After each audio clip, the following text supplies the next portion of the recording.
For 30 years, I've been teaching this, and I've taught this for West Point and Microsoft and Lilly and Delta, and the largest organizations and companies in the world come and say, John, teach the 5 levels of leadership, because they understand that if you and I today, in these few minutes, can understand how leadership works, and by the way, leadership's not a noun, it's a verb.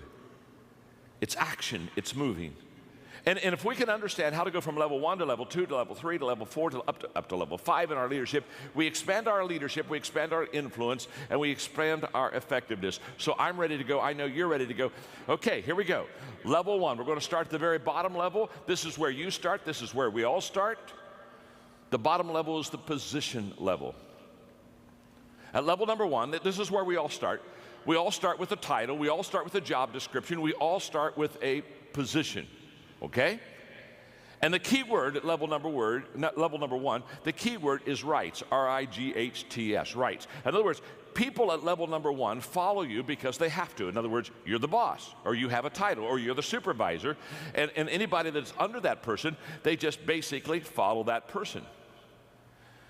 Now, this is the beginning of all of our leadership journey. We get a leadership position. In fact, people will come to me all the time. They'll say, John, I just became a leader last week. And when they tell me they became a leader last week, I know what they meant. They really didn't become a leader last week. What they really did is they got a leadership position last week. And by the way, the position doesn't make you a leader. I know a lot of people who have a position of leadership, but they're not a good leader. You know that too. You probably worked with them before. So the position doesn't make you a leader, but if you're a good leader, you can really make the position. But it's where we all begin. Now, the upside of level 1 is simple. It's a place where you and I get to shape and define our leadership. We get a leadership job, we become a supervisor, and now we begin to work on ourselves as a leader, and we begin to define who we are. That's kind of the upside. Now let me give you the downside of level number 1. The downside of level number 1 is the people who follow you will give you the least amount of their energy and effort. In other words, if they're following you because they have to follow you, if they're following you because that's what they've got to do to get their paycheck, if they're following you because you have the position over them, if that's the case, they will always give you the very least of their time and of their ability and of their effort and of their mind. People don't like to have to follow people because they have to follow people. And this is a great mistake that people that have positional leadership make. They think, well, I've got the title, I've got the position, so now everybody will follow me. Well, they're following you, but they're only following you many times if you're not a good leader because they have to. It's the only way that they can get paid. Just think of this. Level number 1 is where you're going to get the very least of people's energy, effort, and mind. Let me tell you, I've seen it many times when I've gone to work with companies on leadership. You can always tell a level 1 leadership company or a level number 1 leadership culture. You can always tell it because, let's say quitting time is at 5 o'clock. In level 1 positional type companies, if quitting time is at 5 o'clock, guess what? At 4:30, everybody is clearing the desk. Oh yeah, they're moving stuff out of the way because it's only 30 minutes until the highlight of their day. And so they're already starting the countdown. So they're clearing their desks because they want nothing to impede their progress when they leave the building. So they've got at 4:30 the desk starts getting cleared. At 4:45 they get away from the desk and they go around and they go to the different cubicles and they're saying their goodbyes. And they're saying, boy, it was great to be with you today and had a good time and see you tomorrow. And they're doing all that kind of stuff because, again, at 5 o'clock, the big time, at 5 o'clock, they don't want to have to be encumbered by doing relationship stuff. They want to do that on company time. You understand that. At 4:50, they're going to the restroom. Of course. You want to be sure to pee on company time. Of course, so they're over there in the restaurant. They're just, okay, now they got that at 4:55, they're back at their desk, and they're changing shoes. They're changing their shoes. They're getting on track shoes. They're getting on, they got to get something, because at 4:57, they are in a starting position. They are counting down. And at 5 o'clock, Everybody's gone. I mean, you say, what do you mean everybody's gone? Everybody's gone. At 5 o'clock, they're all gone. I mean, you look around the office and they're gone. In fact, they're gone so fast, it startles you. And you run over to the window to look out in the parking lot, and you're totally shocked. All the cars are gone. And you ask yourself, how could people leave a building so fast without a fire drill? Let me explain. In positional companies, when people come and park in the morning, they're very careful how they park. They back their car. Yeah. They back their car in because they know at quitting time they want to be able to get a fast escape because now they're on their time. And I can promise you, you show me a positional company, a positional culture, you show me leaders that are positional in their thinking, and I will promise you every time, not all the time, every time, those people will constantly wonder, why am I not getting the best out of my people? Well, you're not getting the best out of your people because the only reason that people are following you is because you got a title. And they're going to give you very little energy. Now, the good news is you don't have to stay at level number 1. You can go to level number 2. So let's go to level number 2 as quickly as we can. The first level is the positional level. The key word there is rights. I get certain rights, so you've got to follow me. Level number 2 is the permission level. And at the permission level, the key word is relationships. And at this level, people now begin to follow you because they want to. Now, there's a world of difference between following somebody because you have to and following somebody because you want to. Now, what happened between levels 1 and 2? Well, what's happened is you've connected with your people. You've not only connected with them, but relationally, they like you and you like them, and you've got to know each other. And so now in this work environment, they're not following you just because you are a supervisor. They're following you because you do have a position. You are a supervisor, but you are a supervisor that people like. And I'm always amazed. Aren't you amazed? I'm always amazed at people that have leadership positions or responsibilities, and they're not likable. Do you know what I mean? They're just not likable. People don't care for them. It's tough being in the people business and not having people like you. It's tough. In fact, sometimes I see them and I just want to sit down with them and say, my name is John and I'm your friend. And I just want you to know, people don't like you. How many, oh, come on, let's just have some fun. How many of you have ever had somebody you worked for that you just didn't like? And no, wait, oh, that was close. Let me qualify this for you. Not in your present job situation. You understand? No. I know that is not happening where you are now. You are happy. But how many of you in another job at another time on another planet? Come on. All right, come on. How many of you ever had somebody you had to follow and they just weren't like, let's see the hands. Come on, let's get those hands. Absolutely. All right, there you are. All right, let me ask the real question. How many of you are seating beside that person right now?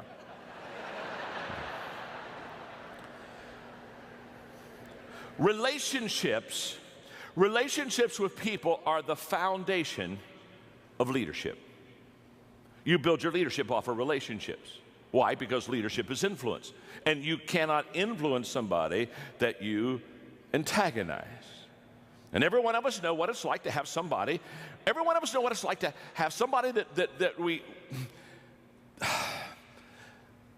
that's hard to like. Well, let me ask it this way. How many of you have ever been in a grocery store and you looked over about 3 aisles and you saw somebody you didn't want to see? And how many of you ever done? And the good news is, the bad news is you saw somebody you didn't want to see. The good news is they didn't see you. How many of you ever done this number? Huh? Hid from somebody. Now, in this, on level number 2, what happens is you begin to develop relationship skills. And let me describe the leader on level 2. The leader on level 2, they have 3 things that they do extremely well to be a relational leader. One is they listen well. In fact, they take all of their leadership cues from walking slowly through the crowd and listening. They listen well. Secondly, they observe. They're conscious about where their people are and what their people are doing, and they're constantly observing them. And thirdly, they're learning. They're learning. And then in the process of listening, observing, and learning, they have an attitude of servanthood. They know how to serve. And they not only know how to serve, but they do serve. And they not only do serve, but they love to serve.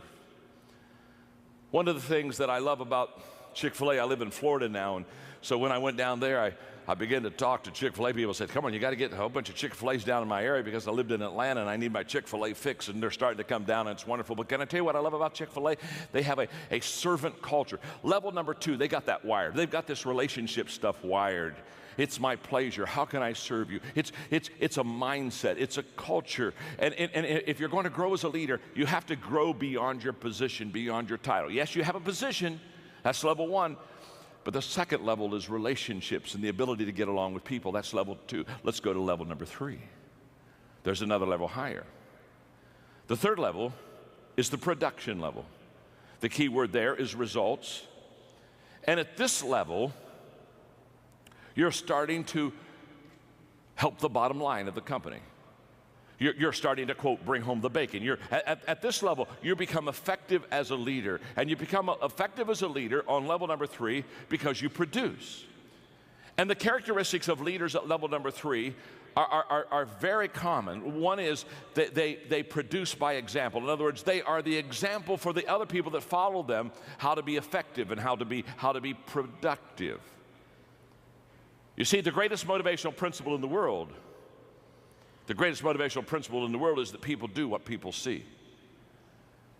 And too many travel agents, they're like, or too many leaders are like travel agents. They're sending people where they've never been themselves. And you want to be a tour guide. You want to take people with you. You want to say, this is the area where I've been, this is where I live, this is the area where I lead, come along and follow me. And at level number 3, your leadership begins to gain credibility because now you are fleshing out for the people around you and you are modeling for them things that they want to see, and you are starting to produce. Which something else happens because you're becoming productive in your own life. You begin to attract people that begin to be productive also. In the 21 Irrefutable Laws of Leadership that I wrote, one of the laws is the law of magnetism, and the law of magnetism just says we attract who we are, not who we want. So when I talk to leaders, often when we talk about recruiting, then I'll say, well, what kind of people do you want in your company? What kind of people do you want in your department as a supervisor? And they'll give me a list. They'll write things, you know, I want somebody that's self-disciplined, and I want somebody that is service-oriented, and they'll give me a list of 4 or 5 qualities. And as soon as they give me the list, I look at those qualities, and then I ask them a very simple question. I say, okay, do you possess those qualities? Because see, on level number 3, basically who you are as a leader is who you attract on your team. And at level number 2, or level number 3, what is wonderful is that at level number 3, when you start to produce, when you start to really develop, when you really start to grow things, you begin to get momentum. And momentum is a leader's best friend because momentum is the great exaggerator. And once you have momentum, all of a sudden things begin to look in such a better way, and it becomes easier to grow, and it becomes easier to lead. It's a wonderful thing. In fact, level number 3 is where a lot of the problem solving is taken care of. You see, managers, they try to solve problems where leaders try to create momentum, because leaders know that if they create momentum, they'll solve 80% of their problems with momentum. You see, momentum is a problem solver. Lack of momentum is a problem stopper over time. A train going 55 miles an hour on a track, if you had a 5-foot thick concrete steel reinforced wall on the track in front of that train, because that train is going and has momentum going 55 miles an hour, that train would smash through that wall and would just keep on going. Why? Because it has momentum. Momentum allowed it to get through a 5-foot thick concrete steel reinforced problem. That's what momentum does. That same train, not moving at all, stopped dead on the track. No momentum. If you put a 1-inch block in front of the driving wheels of that train, just a 1-inch block, that train can't even get started. Now, isn't it interesting? Same train that smashed through a 5-foot thick concrete steel reinforced wall because it had momentum, that same train without momentum can't even get going with a 1-inch block, can't even get going. It has no momentum. In fact, that's why I tell people many times that when they look at the problems they have in their organization, your problem is not your problem. The problem is they think the problem is the problem, and so therefore they concentrate on a problem that's not a problem, and now that the problem it isn't a problem has become a problem, not because it was a problem, but the problem was they didn't know it wasn't a problem, and so now they're concentrating on a problem that wasn't a problem, and now they've got a problem not because they had a problem, but the problem has become a problem because they didn't know that it wasn't a problem, and so they got a problem. And momentum and level 3 leadership will take care of 80% of all the problems in an organization. It happens for sports, it happens for business, it happens in government. Momentum is a leader's best friend. It happens at level number 3. You got to get to level number 3 to get that mo going. Okay, let's go to level number 4. Let me ask you a question before we go to level number 4. Are you learning something? Are you learning something? Okay, look at your neighbor and say, I'm learning something. Go ahead and tell them that. Go ahead and tell them that. I'm learning something.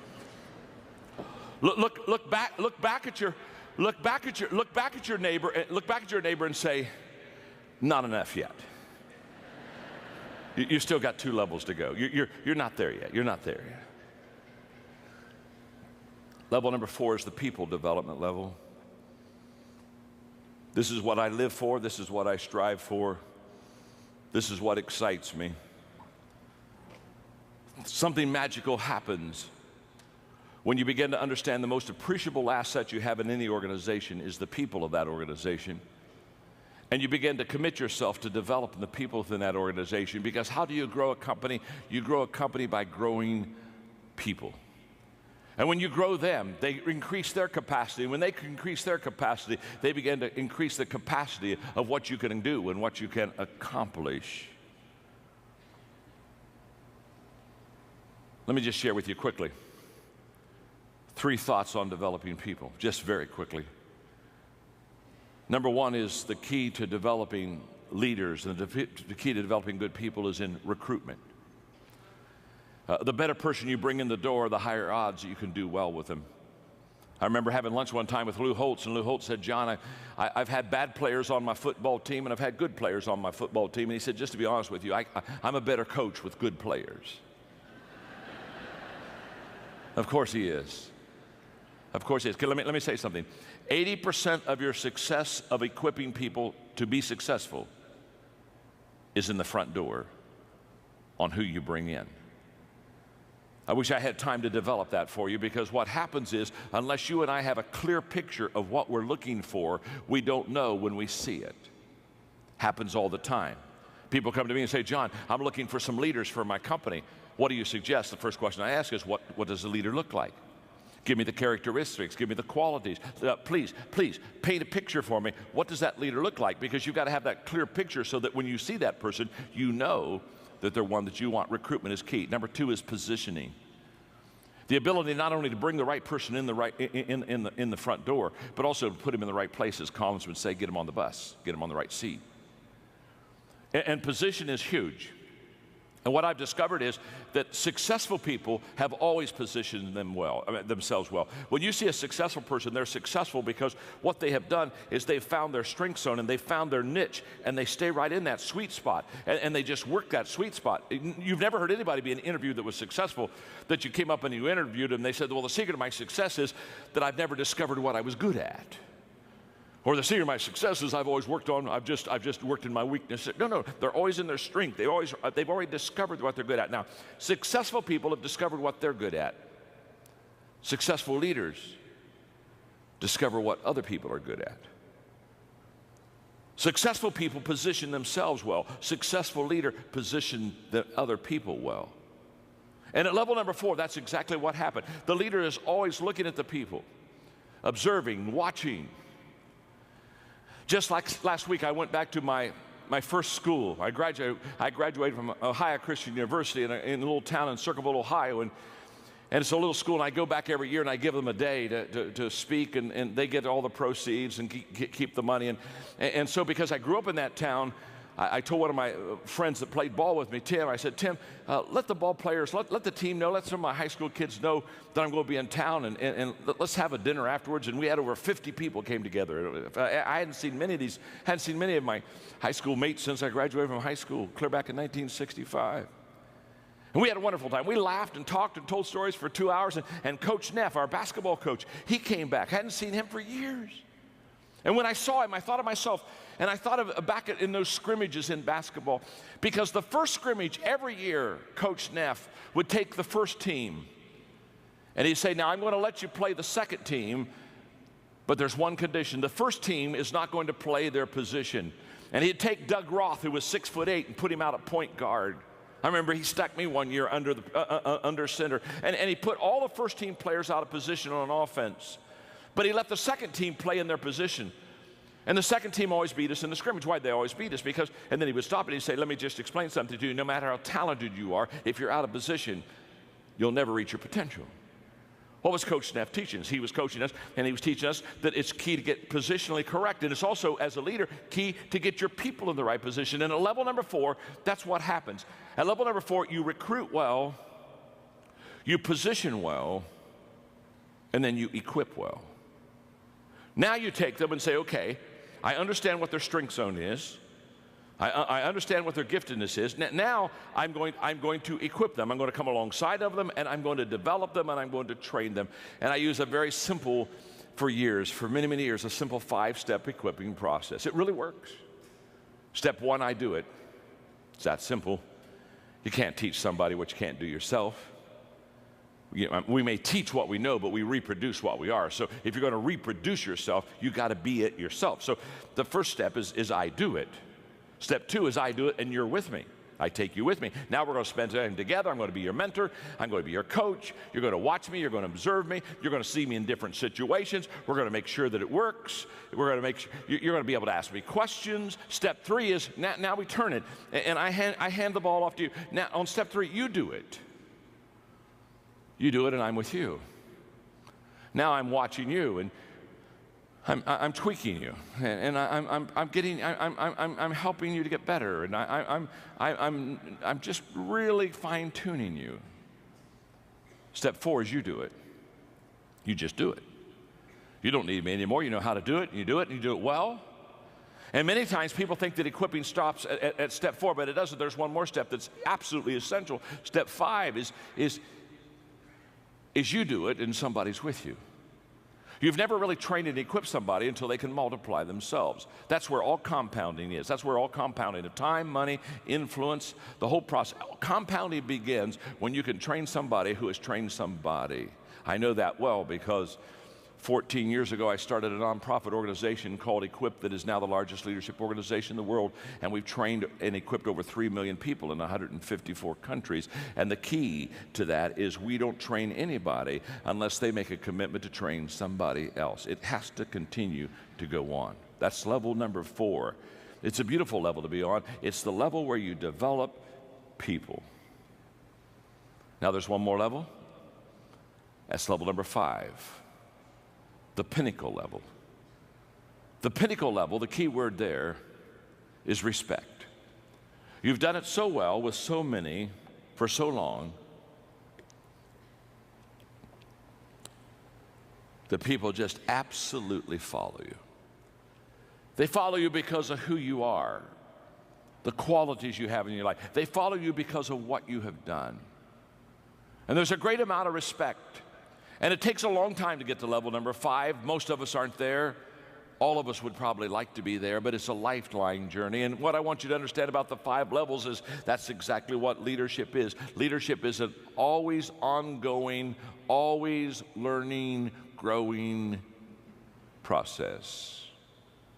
Okay, let me ask you a question. You've got the 5 levels there, and you can see them, and you can see how each one kind of leads into the next one. And probably the question you've asked yourself now by this time, because you're a sharp crowd, you've asked yourself, wonder what level I'm on. Am I on level 1, or am I on level 3? Am I on level 4? You've already done that. I know you have.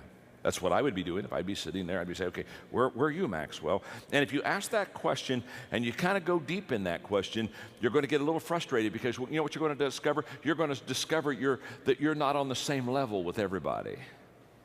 That with somebody, you're maybe on level 2. With somebody else, you may be on level 4. Isn't that true? If somebody new came in the company, you're on level 1 with them. And what you're going to discover is that you're on different levels with different people. Now, I wish I had an hour to teach this whole process, but here's what I want you to understand. Here's your assignment, very simple. Take the people that you lead, put their names down, and ask yourself a simple question. What level am I on with that person? Do your best to kind of put a number there, and I know it can kind of bleed together, so it's not quite an exact science, but do your best shot, because after you know what level you're on with each one of your people, then you're going to know specifically how to lead them. Now, here's the key. Whenever you try to cast vision with people in your organization, in your department, they don't see you based upon who you are as a person or as a leader. They see you through the 5 levels grid. And a person on level 1, when you talk about a vision, a person on level 1 sees you entirely different than a person on level number 4. The commitment level is much higher the higher you go with your people.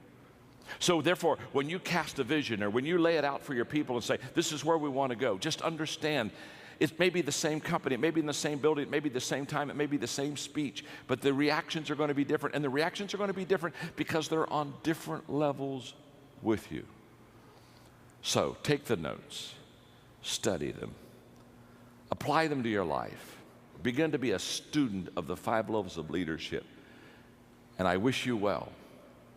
Because leadership is influence. Always has been, always will be.